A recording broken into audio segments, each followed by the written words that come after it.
Yo, welcome back to another episode of Chasing HTX Podcast. I'm your host, Enfi, and today I have a special guest, one of the OGs, one of the legends of Houston, Texas. He's already like that. Man, guys, I present to you Daemaine Hines. Yo, what's up? Man, if y'all don't know about Daemaine, man, he has shot for the Houston Dynamos, Day for Night Festival, the Bud Fest 35, and has been published on multiple magazines with his lovely wife, Kristen. Hey, nice intro, bro. Hey, man, I'm trying, you know. Hey, let's get it. Man, what's up, fam? I'm glad you're here, bro. I'm glad you're in my office now. Man, I am so happy to be here. This is dope. This is a dope establishment you got here. I'm very, very proud of you, bro. Appreciate it, man. This is awesome, man. I'm honored to be here. Bro, I'm honored to have you here, bro. Hey, I'm just mad that I'm third behind J and B. Oh man, I remember when you texted me. Oh, you called me. And you're like, bro, I'm kind of mad that you didn't, call me. Yeah, I was supposed to be first. All right. No, them the homies. J Bun 3030 and Bazillions. Yeah, man. I had to hit the boy J Bun 3030. He was the first guy to hit, and I was like, bro, I gotta get you on the pod. Yeah, Jay, okay, Brandon, no, just kidding. I'm just kidding, B. Oh, man. I cannot imagine the conversations y'all have in your group chat. Oh, man, it's something else, man. I actually just got back on there. I had left for a while. Oh, because you just had a baby, man. Congratulations on that. Yeah, appreciate it, man. Appreciate it. You're a father. I am a father, a new father. Like, it's a blessing. I wouldn't trade it for nothing in the world. It's crazy. It's amazing. So a father, a photographer, you're married. Yes. Man, bro, you got the whole life, bro. You set. Hey, white picket fence. Oh man. No, man, it's dope, man. Like all of my dreams are coming true. That's awesome. They don't come how I want them to come as far as when I want them to, but hey, they come true. So, yeah. Bro, that's amazing. That's amazing, bro. It's crazy. Like I said, it's crazy to have you here, bro, here at Chasing HTX Podcast. First few people that I was looking up to when I started in the game, and so now you're here, and like, it's pretty unbelievable, bro. I'm not fanboying or anything, I'm just, yeah, I am. Nah, man. I admire everybody who shoot in Houston, man. Like I know I was one of the first ones to start shooting, but shoot, man, J Bun, he's like one of my OGs. So damn, it's crazy. Like he was one of the first people I met when I started coming out to shoot. So how long you been shooting, bro? Since 2008. Right? Like for fun, right? Mm-hmm. But then I started taking it more serious in, I want to say 2012, 13-ish. That's when I started taking it more seriously. Why that year? Like, what made you take it so seriously since you've been shooting since 2008? Well, in 2006, I got like a little Sony Cyber Shot, right? Okay. And I used to just shoot me and my friends, just having fun, going out to party, going out to clubs, just shooting me and my friends doing hood rat things. You know what I'm saying? And then it kind of evolved into more of an artistic thing where that's all I wanted to do was just take photos. Wow. That's it. Like, I had friends that would get mad with me, and who he is too. He's like one of my best friends too. Shout out to B-Boy KT. Hey. Yeah, all you want to do is take pictures. I loved it. I was obsessed. Damn, that's crazy. I'm the same way now, but like back then it was fresh, and I didn't know what I was doing, but I just knew I liked to capture that grittiness. Is that when you were a breakdancer? Yeah. Oh shit. Yeah, like I actually was photographing before I started breaking. Oh. Like I started breaking around 2008 when I met KT.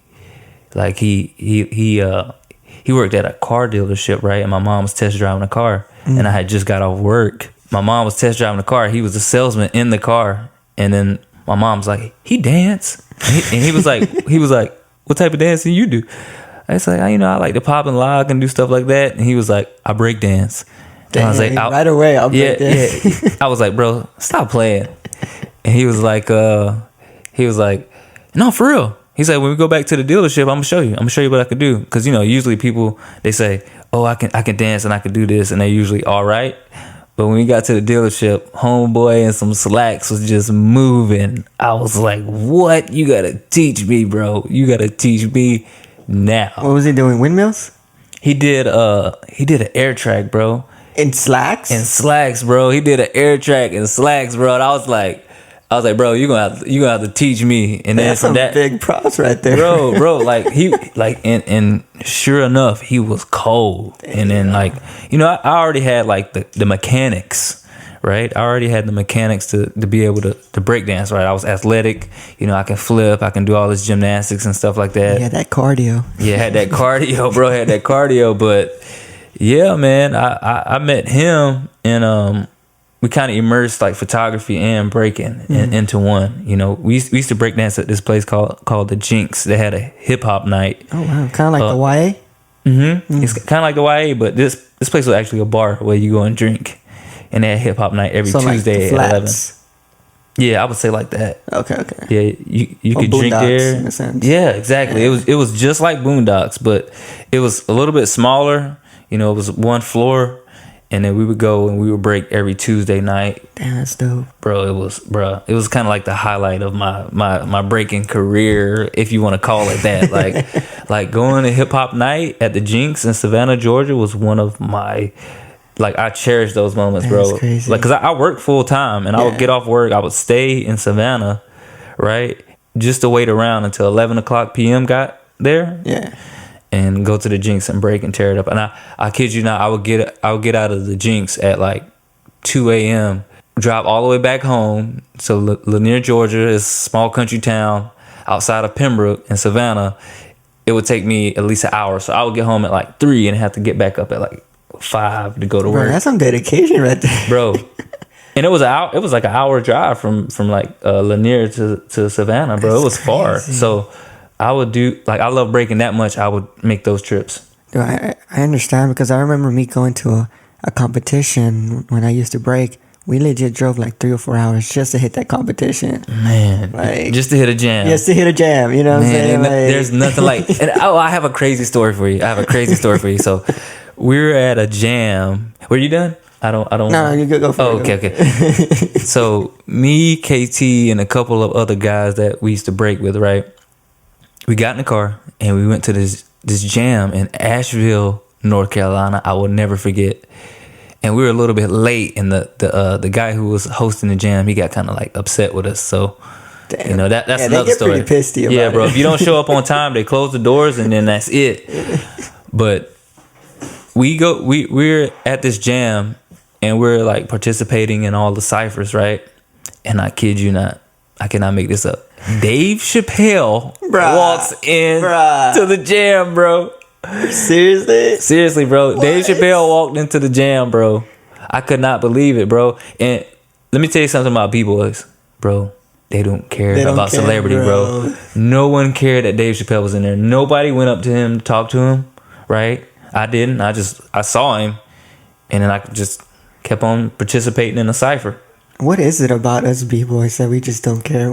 I think because we're in our world and we're just focused on us, or I think it's like nobody's bigger than what we got going on. When it comes down to because not everybody can break dance.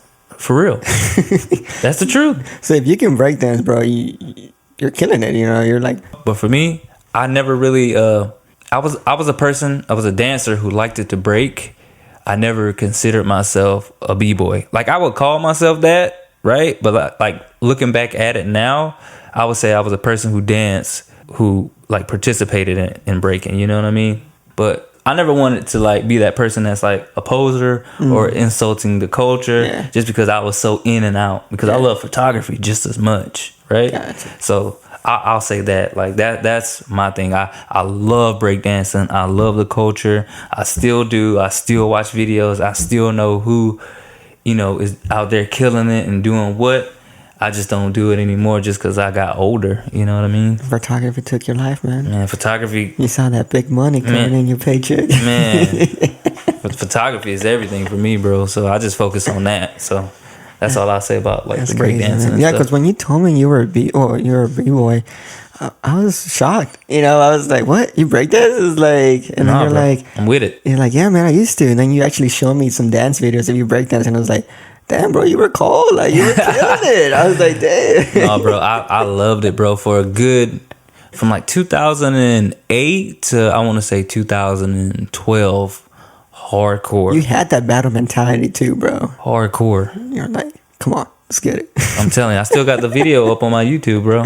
On my YouTube channel, the video is still up, bro. If you go on YouTube and you look up B-Boy City 19 Lost Tapes, that's me. Bro, if this podcast gets 100 views, Damien's gonna break dance. It don't even have to get that many. That's how bad I want to try. And if it gets 200 views, we'll battle each other, bro. Ooh, yeah, let's raise the stakes. Let's go. That's awesome, man. It's funny because we've been actually talking about it, like we should battle each other, but we've never never did. We've probably never have break in the same vicinity. Like, I think when you got off, I started. Yeah, probably. Or I was already doing it, but I was not in the game. Like, I jumped into the game when you kind of went away. Yep. So you said you moved to Houston. So where are you from originally? I am from Lanier, Georgia, outside of Pembroke, Georgia, by way of Savannah, Georgia. You want me to kind of elaborate on that? Yeah. That's kind of a lot, right? Yeah, that was a lot. So I was born in Savannah, Georgia, right? Okay. I grew up in Lanier, Georgia, right, which is a very small community, which is, where my grandfather and his siblings, they all, live. Like, all my family, like, live in this one place.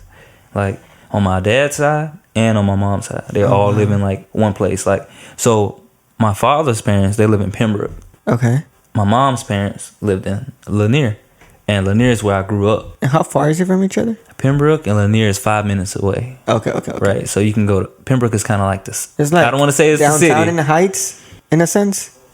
Not even close, bro. It's one traffic light in Pembroke, wow. bro. It's crazy. Pembroke is kind of like that central place that connects like Statesboro, Savannah, Fort Stewart, right? Okay. Pooler, and all of these surrounding cities. Pembroke is kind of like in the I don't know my map too well, but okay. No, you there's a Pembroke, Florida, and there's a Pembroke, Georgia. Oh, okay. I'm from Pembroke, Florida. Gotcha. I mean, I'm from. Excuse me. I'm from Pembroke, Georgia. Yeah, excuse me. Sorry about that. Your mom be listening. No, what? That's not where he was. Yeah, for real. She'd be like, boy, you better straighten up. But nah, man, yeah. I grew up with my family, like everybody. So, I grew up with all my family around. In one house? No, it was me, my dad, my mom, my sister, and my brothers. But like when I say my family, like my mom's, my grandfather's sister, okay, his other sister, damn, 3 his brothers, it's a bunch of them. Yeah, it's like a Hispanic family, but no, for real. It's like everybody stay down the street. It's like my uncle Cecil is down there, my uncle Thomas is over here. My granddaddy's right here. So if someone got in trouble, everybody knew. The whole family. Everybody knew, bro. And you're not gonna go hungry. You're not gonna go hungry. That's crazy. So your mom ain't had anything. Your I'm telling you. Your grandma had something, and then I'm telling you, like my auntie, my uncle. I mean, that's love right there, bro. No, for real. Like I like growing up, I felt love, bro. That's awesome. Like that's probably why I'm like I am today, because I was surrounded by love as a youngin. That's crazy. As a child, yeah. I'm not used to love, so I'm like still learning how to receive love. Yeah, never late than better. I agree. Or is it better late than never? Yeah, better late than never. I stand corrected. That's funny. Oh, look, Dom is here. What's up, Dom? Everybody's here at the studio. We're just here recording while they're over there eating. Chilling. Big chilling. I was going to talk about this actually on the pod because I wanted to see your input for someone who's received love. To me, like, I'm not saying that I haven't received love, but I think I received that tough love in a sense of like you just need to work and that's it. And you know, like it was no like, oh man, I'm sorry. Like you injure yourself, get back on the bicycle and keep going.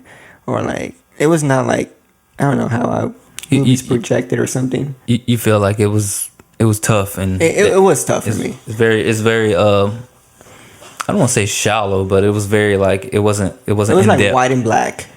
Okay. White and black, you know what I'm saying? Okay. The saddest moments. And then my birthday parties were horrible. I was not excited for my birthdays at all, bro. I was not excited. Those are the times that I would cry, bro. It was like, for real? Yes. It was just horrible, bro. It was horrible. Do you feel like that shaped you to be who you are now, or you kind of like? I think it shaped me to be a person to keep his emotions inside and not let them out. So you compartmentalize certain things. I mean, there's nothing wrong with that. I mean, it just. Well, I think for me, I think it was something, I don't know, but I felt like me holding everything, grudges, you know, sadness, tears. Hey, don't cry, you're a man, you know, it's just like. Yeah. To now that I'm older, I think that's why I'm having so much anxiety and so much, like, all this is happening to me because now it's finally catching up to me and I'm not used to it. So when someone compliments me and gives me good compliments, I do not know how to receive it, bro. I do not.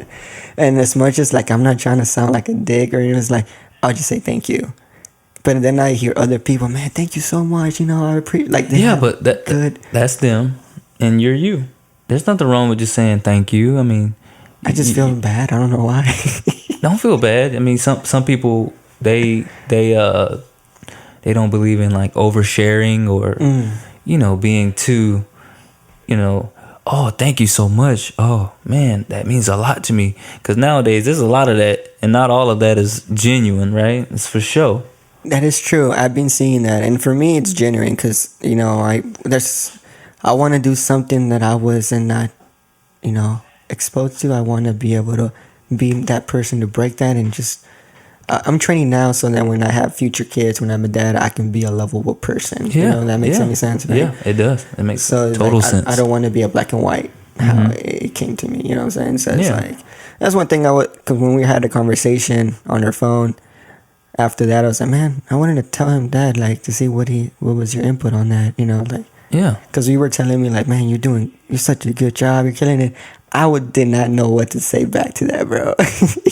You know what? I didn't even think about your response. That's how much I meant it. That's crazy. And for you to just be like, thank you? I mean, what else do you think you need to say? Like, I was over analyzing after we hung up, bro. For real? I really was. I was like, did I say it right? Was it something? What's up, Ilago? I was like, did I say it right? I was like, I hope he knows that I appreciate it. Like, I was legit. No, I mean, I know you do because we've had conversations before. I mean, all of our conversations have been more than 30 minutes long, and has been in depth.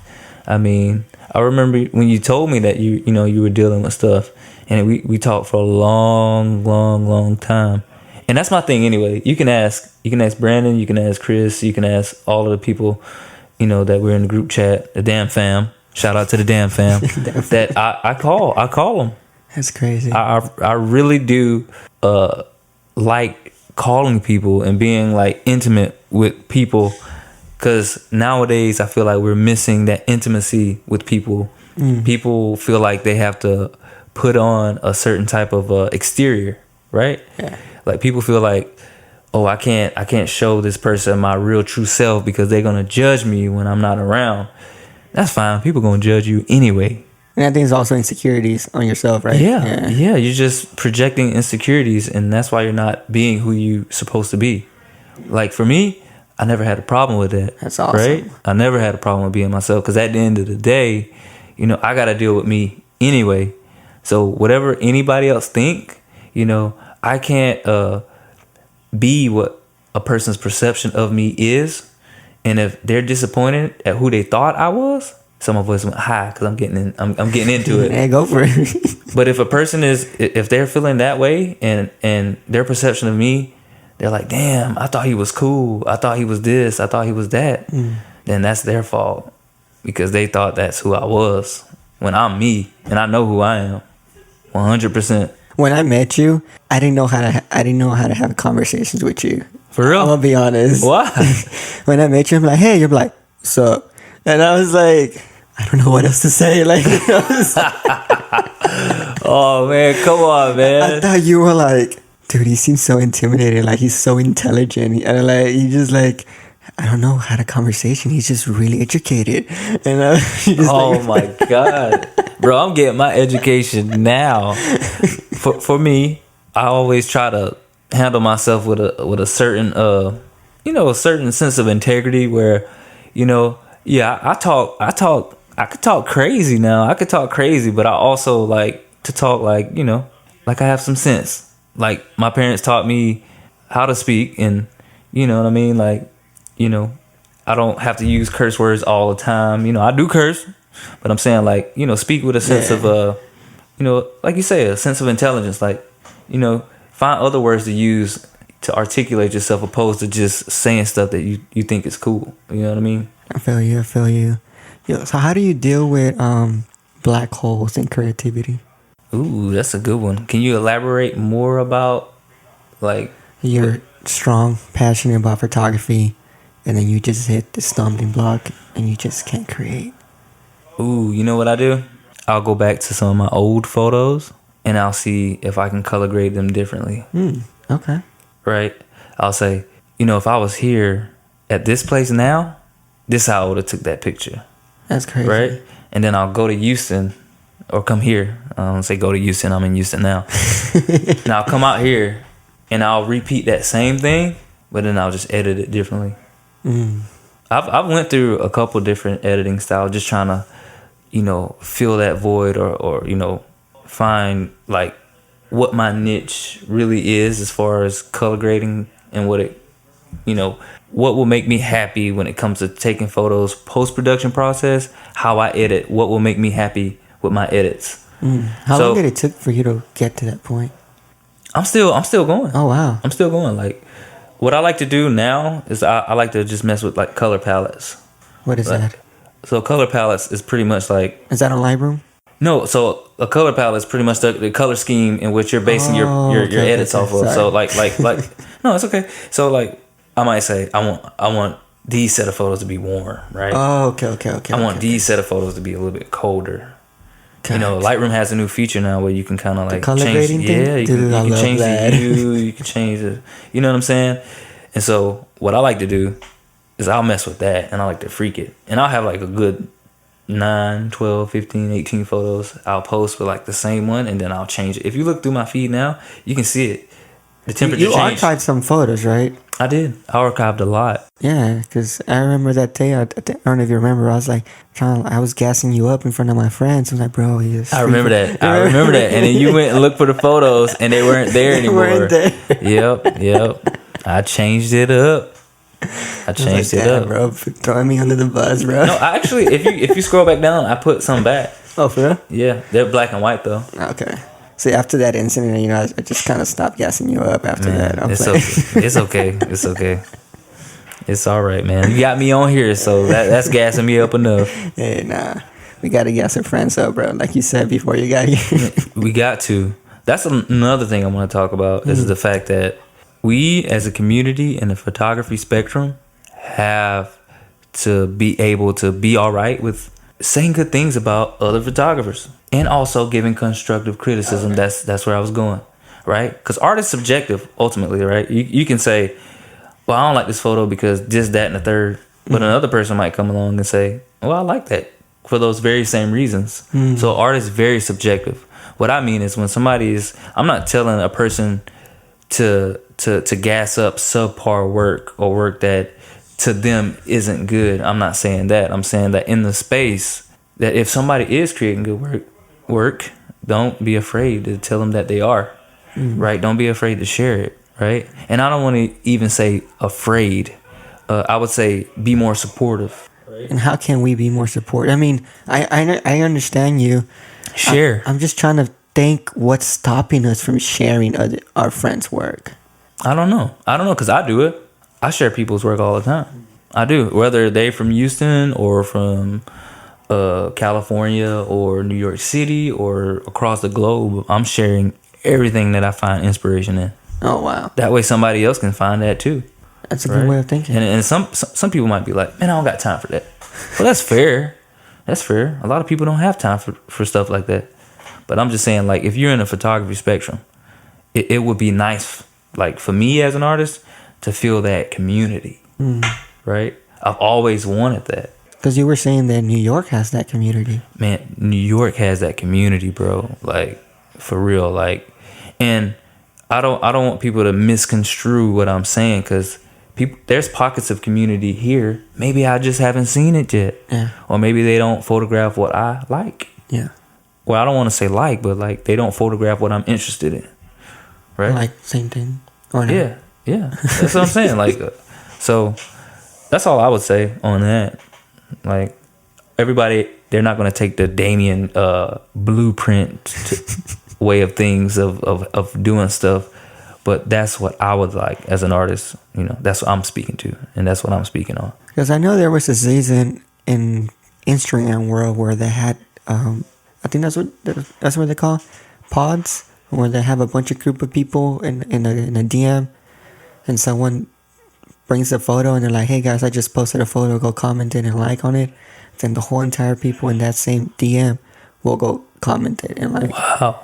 Oh, you didn't know about that? So yeah, there was like a season in Instagram world, and I think it was either last year or the year before. I'm not sure if they still do it now, but I personally, for me, I'm speaking for myself, I think I was in 15 groups in Instagram randomly, bro. They were just putting me in different groups, and then if you were in that group, if someone posted a photo, you had to go to that photo and comment it and like it.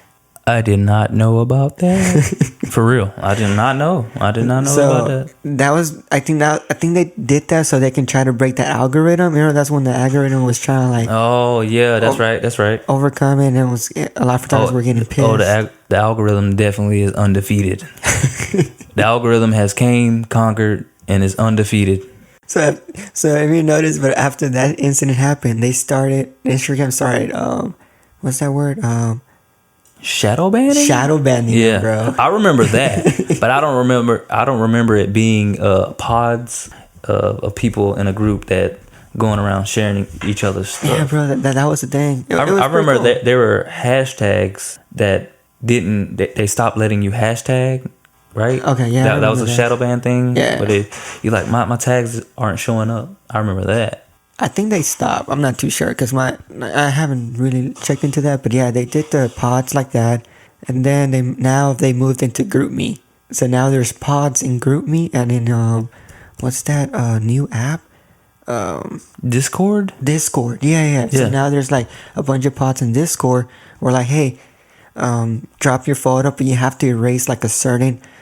You have to copy the URL. And then you have to cut some of the words from the URL so that Instagram won't track it that people are actually like, you're sending people there to like the photo. Oh. Which is pretty cool. Kind of like bots. In a sense, yeah. And who came up with the idea? Well, at least how I learned about this with Sam with New York City Prime Shot. Okay. He got me in one of those pods. And he's like, yeah, man, you got to like erase a certain URL, bring the URL into the group, and then we'll all, blast it with comments and likes. I've never done it. I just been in the group just so I can learn and see what's the ins and outs going on. But I thought it was pretty interesting how they're finding ways to like, like. No, that's cool. trying to find. I'll get you in, bro. Trying to find ways to outrun the algorithm. But do you think that would be possible? No, because I feel like a lot of people are migrating towards Twitter as far as photography. Twitter and NFTs. Oh, I'm there now, bro. It's crazy. It's crazy. Like, for real. It's amazing. I'm just saying. Boy rolling his eyes. Bro, it's next level, bro. I'm telling you. Like, I've been trying to tell people to get in on that. Like, man, I'm telling you. Tell me more about that, bro. I honestly really clueless about NFTs. I just know that you can buy, someone buys it, and they can sell it. Okay, so an NFT, it stands for non-fungible token, which is pretty much a digital contract that pretty much legitimize your item or an item which means it exists on the blockchain, right? And I am not a financial advisor. Good call. So do your due diligence and research to back up everything I'm saying, right? Because I'm still learning too. Preach. But that's what I've learned about NFTs, and right. So you get a crypto wallet, right? You get you some Ethereum. You start an OpenSea account or Rarible or Foundation. Try to get on there. Try to secure an invite, and then from there you create your work, put your work out there, and see where it goes. See if any collectors buy it. That's what I've been doing. There's gas fees. What is that? So gas fees are how much it costs for you to mint your artwork. And mint your artwork means put your artwork on the blockchain. So it's kind of like an Instagram. You're uploading a photo, except you're actually paying to have your photo displayed on your OpenSea. Yes, because there's mining fees. You have to pay the miners. Yeah, but it is a lot. A lot of work to do? Or? A lot of money. Oh. When I say a lot of money, I mean, to some people it might not be, but for people who work every day to secure the bag, it's a lot of money. Because there's mistakes that can be made on the blockchain, right? You can create a GIF. Like, I'll speak for myself. Yeah. Like, I created a GIF, okay, right? And I didn't do it the right way. So I had to burn the GIF I created and then mint a new one. How much did you lose? I don't want to say because my wife might be listening. It wasn't a crazy amount. When your wife's listening. You know what I'm saying? My wife listening, so I ain't telling you how much I lost. But nah, for real though, it wasn't that much. But it was enough for me to be like, man, I got to do this the correct way. And I literally researched and did my due diligence since March. Maybe it did in February. And now it's taking off. But I've been on OpenSea since March. Does your wife also invest? Yeah. Oh, wow. Yeah, my wife invests in crypto and she invests in the stock market. We both do. Hey. Yeah. How long y'all been doing that? So for me, we've been doing it for a long time because we both got 401ks. Because we both work full time for companies. So as far as investing, since I've been working, right? Her too. But as far as like investing into the stock market, like on platforms like Robinhood and all this type of stuff, I'll say for me like 2 years. So I'm fairly new. I feel like I think it's funny. I joined it when you said before you said Dogecoin's at 16 cents or 10 cents.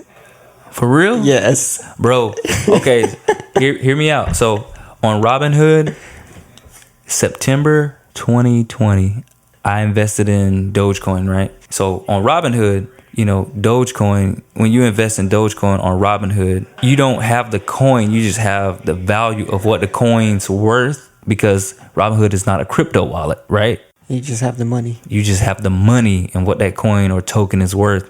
So September 2020, I invested in Dogecoin. I spent $10.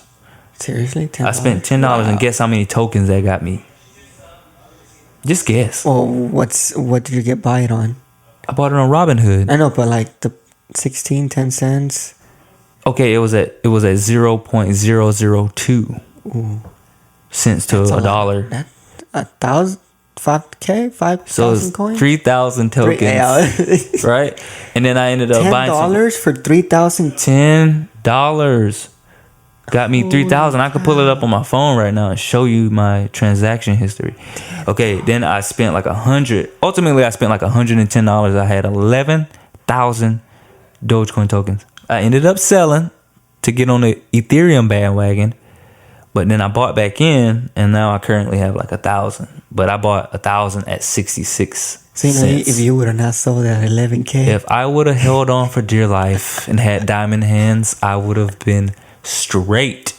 Because it went to 70 cents. It went to 73 cents. It's all-time high. Oh, wow. Yeah, 73 cents is Dogecoin's all-time high. 11,000 coins, bro, at 73 cents. Bro, man. But I will say, though, the year before that, I did really good on Tesla and had a really good returns. Oh, yes. I've never jumped on Tesla, but a lot of people were telling me not to do it. Man, I had a good return on Tesla. And then my wife, still holding Tesla right now and had an excellent return on Tesla. Diamond hands in them. Diamond hand. Like, I tell my wife what to invest in, and she diamond hands that thing, bro. So is your wife the diamond hand and you're the paper hand? I'm the paper hand and she's the diamond hand for sure. But I'll tell you this though, when it comes to my crypto, I've been holding really good, bro. What are you holding in crypto? So I have, my favorite is Ethereum, obviously, because minting NFTs, you need some Ethereum. It's our life source, right? And you can we can swap Ethereum for other coins. You can swap a lot of stuff, actually. I bought some Shiba, bro. Some Shiba? Yeah, I bought some Shiba. I got Shiba too, bro. Guess how many Shiba I got, bro? How much you got? 22 million, bro. 22 million, bro. How much was that? So I bought Shiba at like, I can't even remember. Because it's like 0.0000 something of a. Because I put like to $1 $5 or $3, and they gave me like 500,000 coin Shiba token, bro. whatever. Yeah, I got 22 million. So Shiba, go ahead and hit that dollar, so your boy ain't gotta work no more. Even 10 cents, bro. Even 10 cents. Hit a penny. Hit a penny. Hit a penny. Shiba, if you're listening, hit a penny. Dude, my friend actually he told me that his boss put in $5,000 on Shiba. Oh my God. So he's probably sitting at probably a Billy. He said he's been losing money like nasty, but now it's going up. Yeah, I mean, that's the market. That's bro. the market. It's gonna dip. But the fact that he put $5,000, do you think that was smart? It all depends on how much money he makes. I would have put 5,000 on Dogecoin. No. You want to put Dogecoin? You want to put $5,000 on something like, put it on Ethereum or Bitcoin. Yeah. Put it on. We call those the dinosaurs. Okay. Like the coins that are like the first ones, like Bitcoin, Ethereum, Bitcoin Cash. I didn't know about that term. So. Yeah, the dinosaurs. You got to get you some dinosaurs. Okay. Right? Okay. Get you some dinosaurs. Secure that. And then you mess with the altcoins. Once again, I'm not a financial advisor. That's my disclaimer. Do your own due diligence. Do your own due diligence and research. We don't want to get some emails or DMs. Yeah. I've said that twice. Back up everything I'm saying. I could be wrong, but for me, that's what I'm telling you. Yeah, because I remember when you were telling me, like, yo, Emphy, I'm not a financial advisor. You kept telling me that too. Because I kept asking a lot of questions. Yeah. I'm a person that asks questions, Cause there's nothing wrong with being inquisitive. So I hope I wasn't annoying you when I You were not. I just hope that every question that you asked, I had answers for, and good ones, and truthful ones. It was just more like, how does the market work? And more like, like... It's a lot, bro. It could be overwhelming. I've gotten to a point to where I only digest enough information not to get a headache. I think I just learned the basics and that was it, which is bad for me because I need to learn more. I'm just like, it goes down, buy. It goes up, don't sell. The basics. Yeah. True. If it goes down, don't sell because you lock in a loss, right?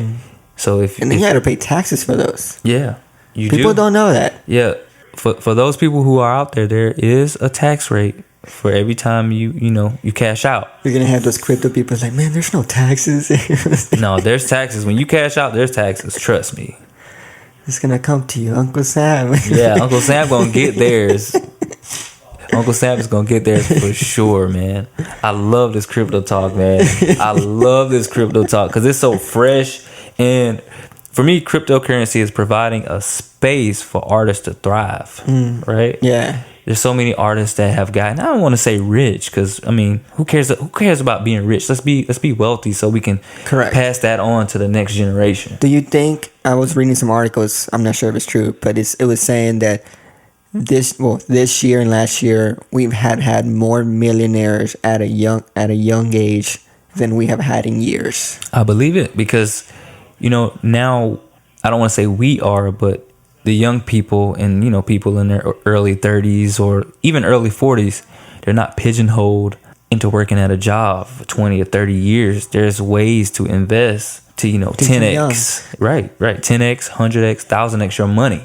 I will say this, my plant manager at my job, he said for every time you invested, there was like a $70 fee for a transaction like back in the day. So you had to be a little bit more calculated than just getting on Robinhood and say, "Oh, I like this one." Boom. Yeah. Got it. I think that's why Robinhood came along.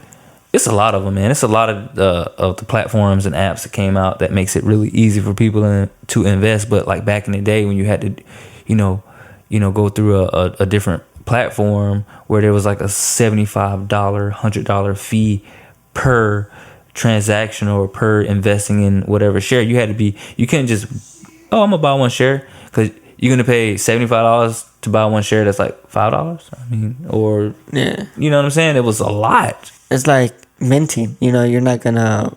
Oh, what was it? Oh, for me was converting Ethereum to like Shibu or something. I know exactly what you're talking about. Like converting, and then you're paying more than what you're actually trying to convert in mining fees. Yes. I know exactly what you mean. Made me red flags. Like, nah, I ain't doing this. It's like I'm paying more than what I'm actually investing. Yeah. But supposedly with Ethereum 2.0, gas fees are supposed to go down. Supposedly. But we'll see. But now Coinbase Wallet is making it easier now. Now you don't need to have the middleman anymore. I don't know if you knew that. Now you can just buy Ethereum, transfer it to whatever coin, and it will transfer it within minutes. You don't have to have the middleman anymore. When you say middleman, well, like middleman is like going through Uniswap or going through. Oh yeah. You can just buy straight from there. Yeah, buy straight from the coin. Because first you should just do it with the middleman. Uniswap, PancakeSwap. Yeah. I got Unicorn, whatever. Yeah. Now you don't need none of them. None of it. And so it's, when I realized that, I was like, bro, this is a game changer. Like, man, it's such a game changer. It was such a game changer when, for me in the NFT space, when the gas prices went down. When the gas prices went down, I was able to kind of mint stuff. Like I have stuff on Foundation, OpenSea, and Rarible. You can check that all out. Just look up Daemaine, Daemeane.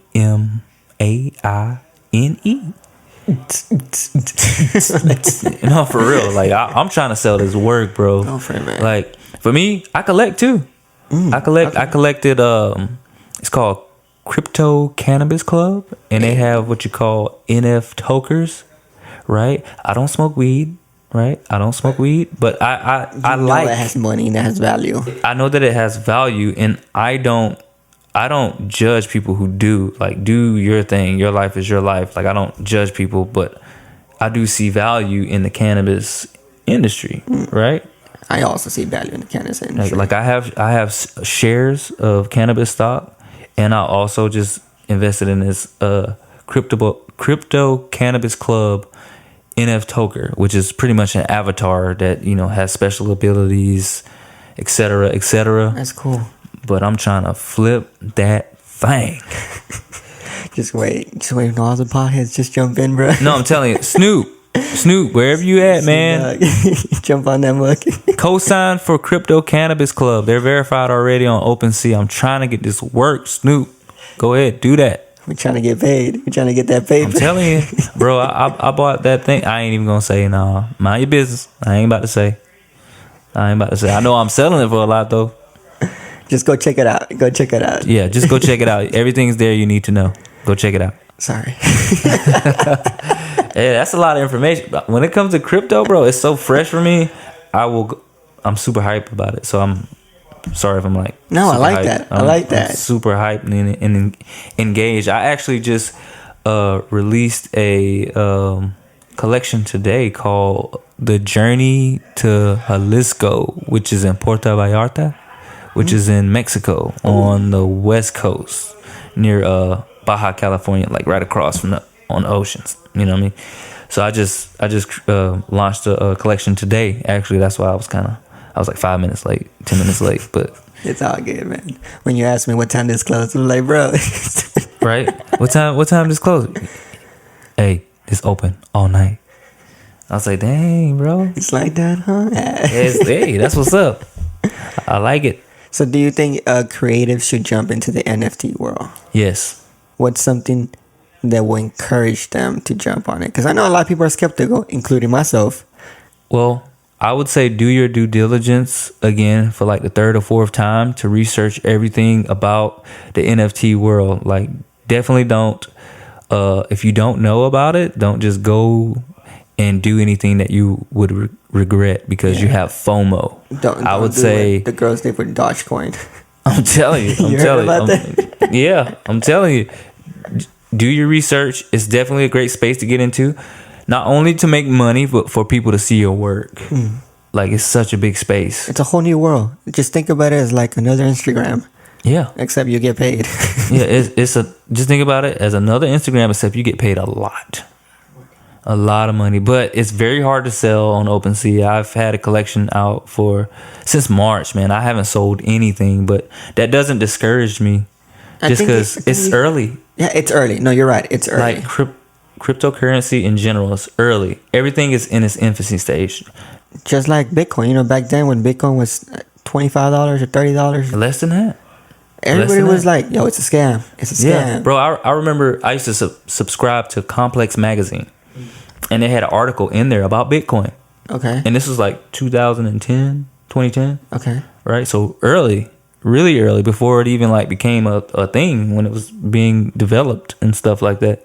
So a lot of times things, they might seem like a scam, and 9 times out of 10 there probably are, but this thing is for real. It is for real. So I would advise anybody who's looking to invest in NFTs, do your due diligence, do your research, and hurry up and get on that, because once the ball's rolling, you don't want to get left behind. It's kind of like Bitcoin. Now it's to buy a coin of Bitcoin. Yeah, you need a lot of money. You need a lot of money. Yeah. Those people who bought it early, they're chilling. I think that's why I'm jumping on Ethereum now, because it's still low. Yeah. Oh, excuse me, Cardano. ADA is the ticker symbol. Get on that. I'm on Cardano, bro. How much you got? No, bro. Let me check. I have 100 flat Cardano. Okay. Think about it. If Cardano is even 3/4 of what Ethereum is at 3,200 and something, and its all-time high is like almost $5,000, if not $5,000. Just think about, I have 100 ADA, and if it goes to 3,000 or even 1,000, so if it goes to 1,000, that's $100,000. I am invested in Cardano. I think. Let me check that math. But I'm invested more in AMP.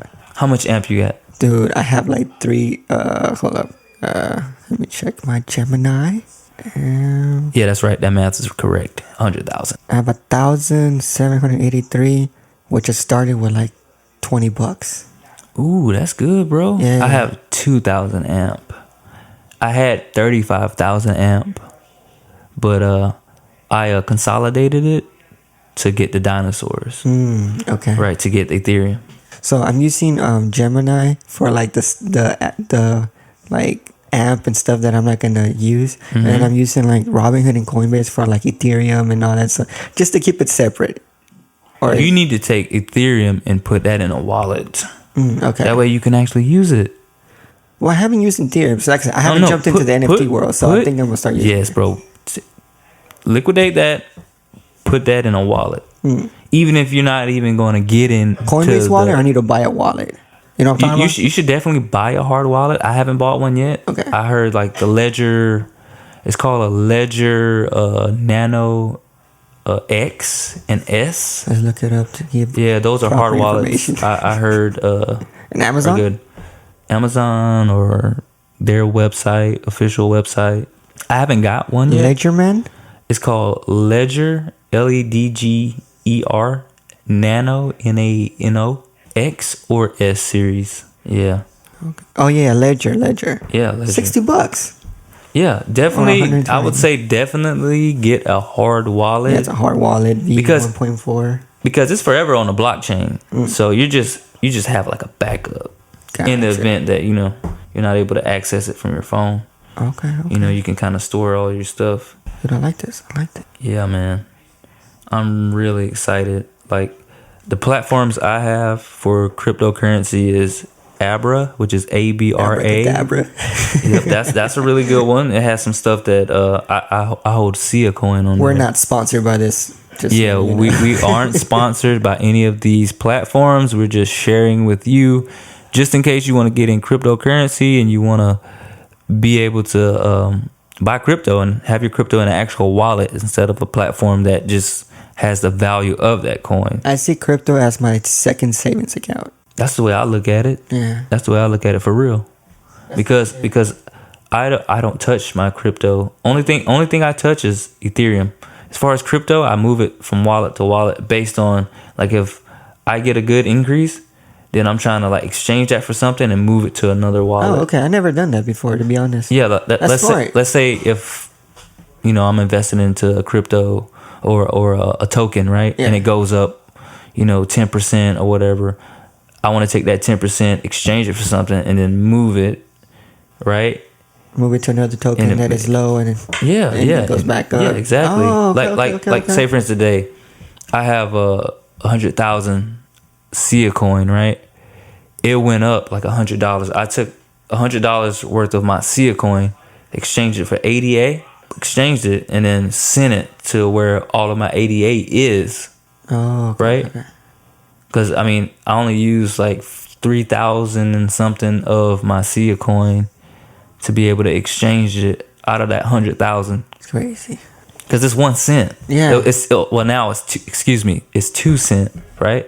I bought in when it was like 1 cent. I bought like 100,000 coins. That's like $2 grand worth. And so I'm like, okay, if I have 100 grand, not 100 grand, if I have 100,000 of SIA coin and it goes to $1, that's 100 grand. If it goes to $10, that's $1 million. And all I spent was 2 racks, bro. Come on, bro. Low-key, I've been trying to get I'm not been trying, but I've been like encouraging my friends who are younger than me. Yeah. Bro, you should get into investing. Yeah. Like, get into investing because it will save your life. I would say it will save. It will, because a lot of times, and not to cut you off, No, you're but good. just to kind of like piggyback off what you're saying, it helps you, like your money, like is increasing. What I would say is invest in something that's really low, just in case it plummets. You're not losing much, Yeah. right? Start out small. You start off small, it shoots to the moon, right? You have everything to gain, but like low risk on. And if it's your first timer and you get excited to see $100 or $1,000 on your crypto, don't sell. Don't sell, right? Unless, I would say for some people, like, if you invest like, let's say $300, and that $300 that you invested goes like 3,000, take your 300 out, Or take half. I would just say take your 300 out. Well, you can do whatever you want, right? I'm not a financial advisor, but I would say take your original investment Okay. out of that. So now essentially you've spent nothing. So Now it's just the money that you made and it's just going to go up and down. yeah. So if you lose that, you got the $300 that you spent. Now some people will say like, if you lose all that money, you lost all your money just because you gained that. But that's, some people's logic, right? Yeah. And also, you don't lose money in your bank account. You lose money in crypto world. Because I've had people like, if I lose money in crypto, do I lose money in my bank account as well? I was like, no. Exactly, bro. We spent so much time on crypto. But I love it. And one thing I've also learned is that the first year, if you sell, it's going to be high taxes. If you keep waiting longer, I think that's just for stocks, right? It's just for stocks. Okay, it's cool. the wash rule. Yeah, it's the wash rule. Okay, Yeah, it's the wash rule. I didn't know about that. That's why. Yeah, it's the wash rules. My boy Chris, he schooled us on that.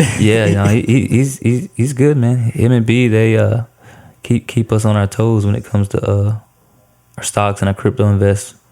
Definitely keep on my toes. We've been having those conversations like no other. Your phone be blowing up. They're inquisitive. They're inquisitive. You can't just say stuff. You actually have to have the facts to back it up. Because ultimately, we all don't know where this is gonna go. Yeah, we don't. We're just, trying to be forward and forecasting. The wave, the fourth industrial revolution. We're trying to get on that. Mm-hmm. So when it does happen, we don't get left behind. Because I can honestly say I haven't spent like a super, super, super large amount of money to where I'm like, oh my God, this is bad. No, I haven't. You know what I'm saying? Your wife be like, he's lying. No, she knows. She knows for sure. That's crazy. How long y'all been married? We've been married for 6 years. We've been together for 10, going on 11. And we just had our son in Were you April. pressured to get married? Or like No. We like we were together for 6 years before we tied the knot. It didn't like bother you or her like, hey, sorry, I burped. We were together for 3 years. No. Why we're not engaged? No, never. Like my wife, one thing I will say is she let me be me. That's awesome. She don't pressure me to do anything. She don't put pressure on me for nothing. You found the right one, man. She's like 1,000% my inspiration, and for everything that I do as far as creatively, she's the foundation of it. Pretty much, she got me like. She didn't get me into photography, but she made sure that I was better. Gotcha. She inspired you. Yeah. Gave you that extra spark. That extra spark. And she's competitive. Ooh, okay. So, like, if I got some crappy-ass work, she gonna say... She'll call you out. She gonna call me out, bro. she hold me accountable on a lot of things, bro. Because she's really... she's in the professional world for weddings, right? Yeah. And then you jumped into that game because of her, right? We started off together. Okay, actually. okay. Yeah, Sorry. like when she started weddings, we were right there together. We shot our first wedding together. Yeah. Wow. Yeah. How did that go? It went great. It went awesome.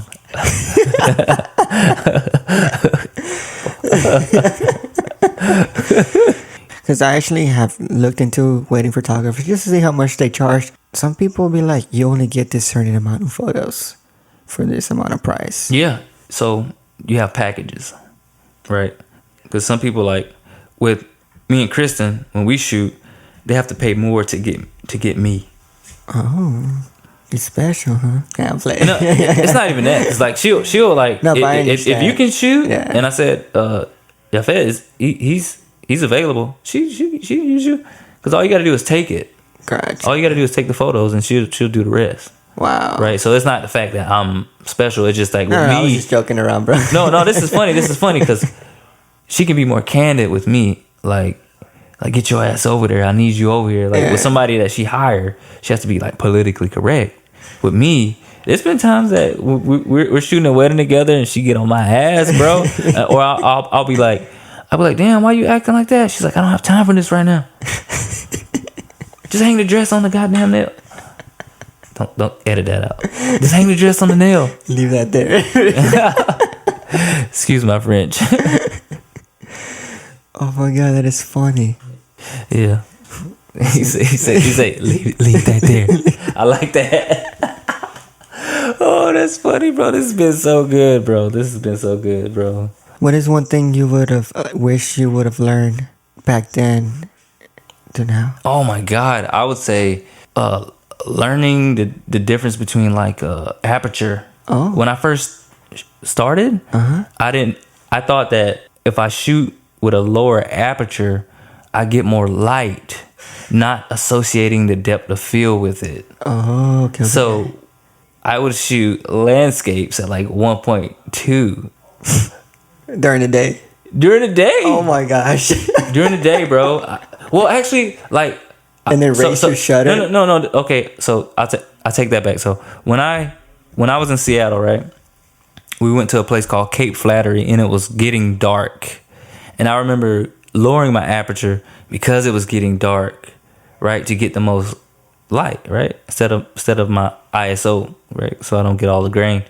But I remember seeing those photos now and be like, dang, these photos. The aperture is so low, everything isn't in focus. You know what I mean? Yeah. So that's what I would say. Just learning the technical aspect of a camera, opposed to like, because I feel like my eye has always been there. Like when it comes to like composing and composition, I feel like I've had that. It's just learning the technical aspects of the camera, which that takes time. That's not nothing that you can say. I wish that I would have known that I had to learn. I think it takes time to turn people. For me, some people are easy. Some people are just very good. I know some photographers now that just started that are just mind blowing, and they just got it. That's crazy. Something that has taken me years to acquire the skill set, and some people just boom. What inspires you to keep creating? Well, just the fact that I love it. Like, it makes me happy to create. Like, if it wasn't an Instagram or any place to put any of my work, I would still do it, print it out, and hang it up on my wall, bro. It hits different when you print it out, bro. Yeah, I know. Just so I can look at it and just so I can do it and interact and meet people.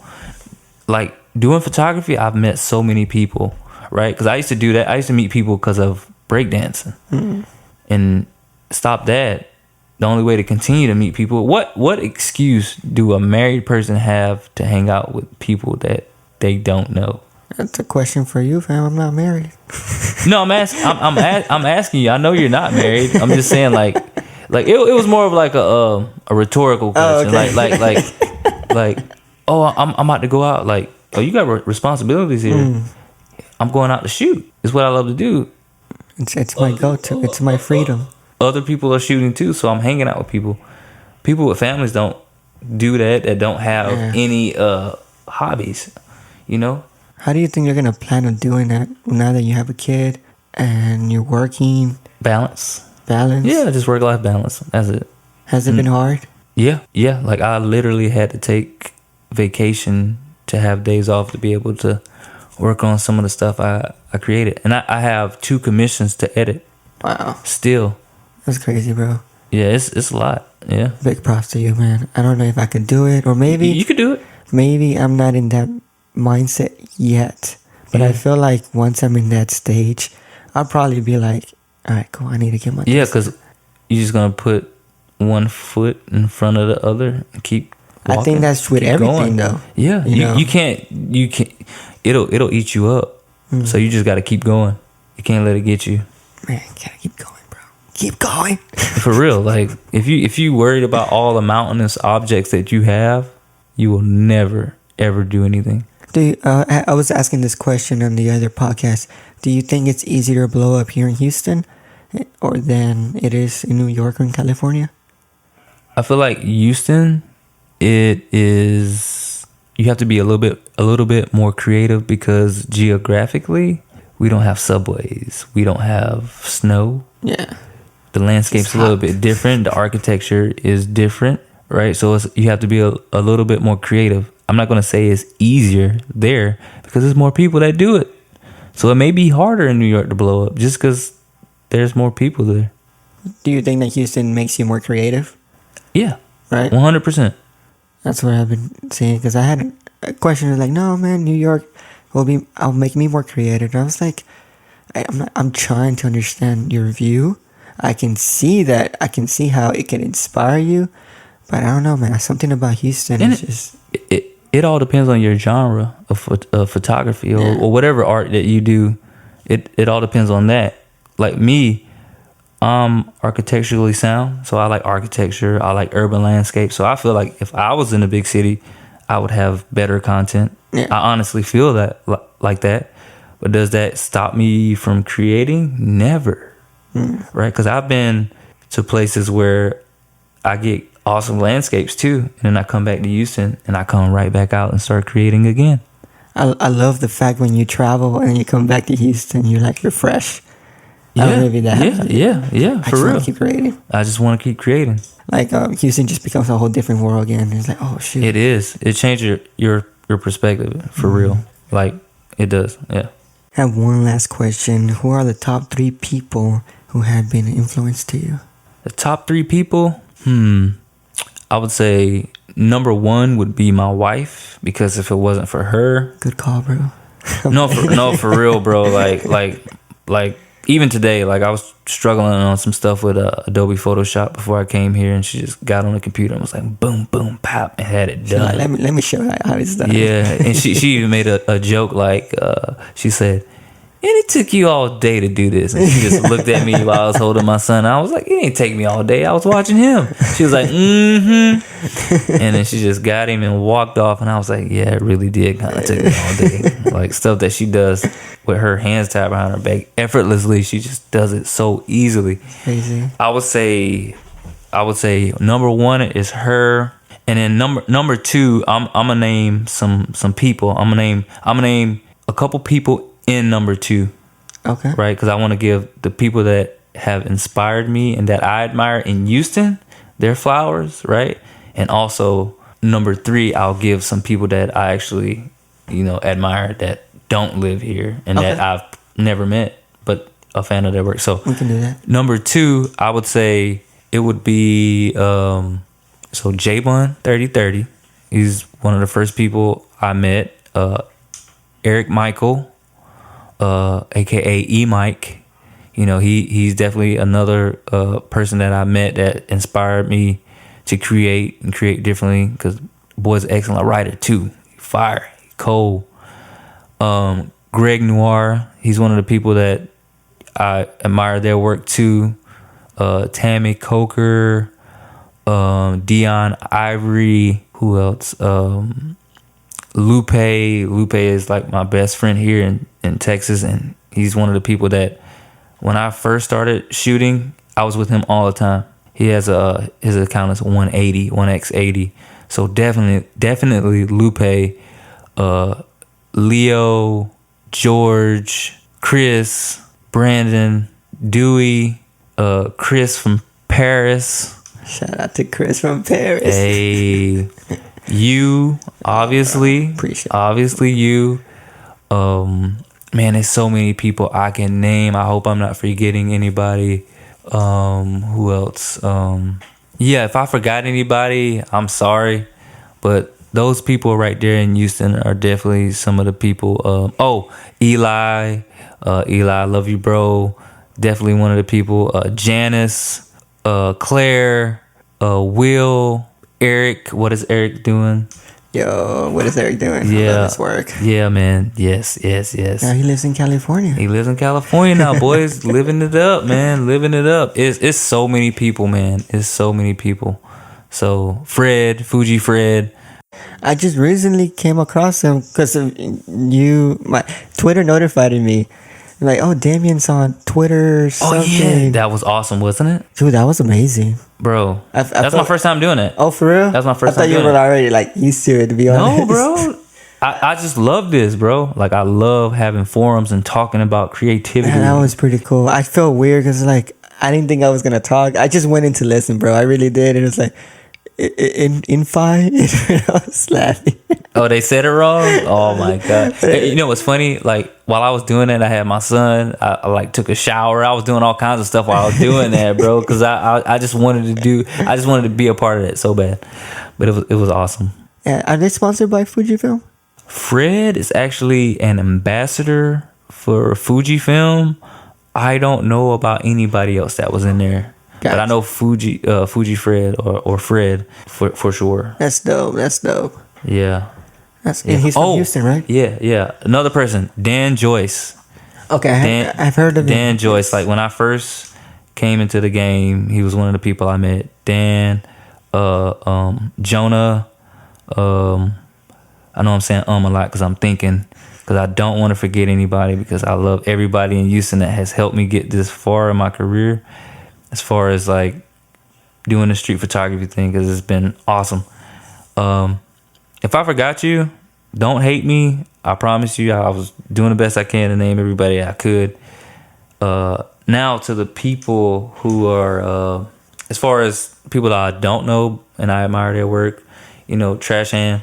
Bro, I've never met him, but love his work. Yeah, Trash Hand. Monaris, Paola, she's one of the people. I just posted about her. I just bought her book, Momentos, which is sick. She's like one of my favorite photographers, and she has been. This is not a gassing her up right now, but she has been one of my favorite photographers for a long time.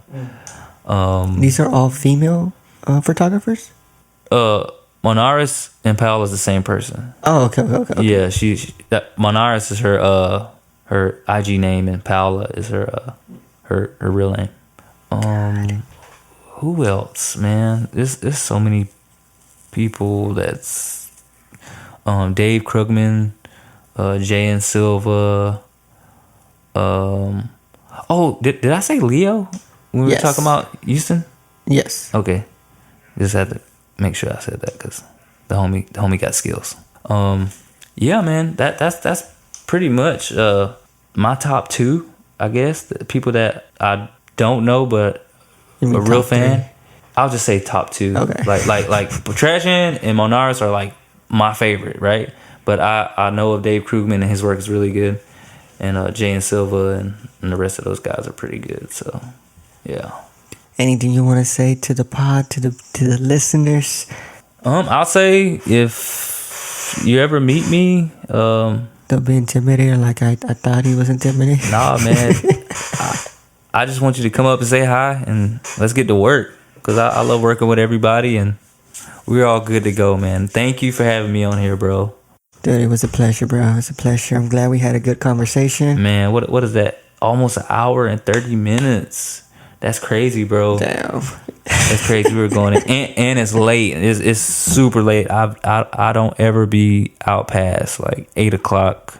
So this is new for me. And I'm about to chill. I'm about to chill some more. Because I'm off tomorrow, so I'm about to chill. We about to chill and chop it up some more. Hey, man. Well, thank you, guys. Thank you for tuning into another episode. Make sure you follow him on Instagram. My Instagram handle is @Daemaine, DAEMAINE, like Daemaine. That is really my name. That is really how you spell it, and it's not pronounced Daemaine. It is Damien. I have to let people know, man, because Daemaine, I'm like, I didn't make it up. My mom did. I didn't make it up. My mom did. So that's crazy. That's where you can find me, man. And on Twitter, you can find me at Damien_NFT. Hey, let's make it happen. I think next time, bro, I kind of want to do this. I want to have you, Watermark,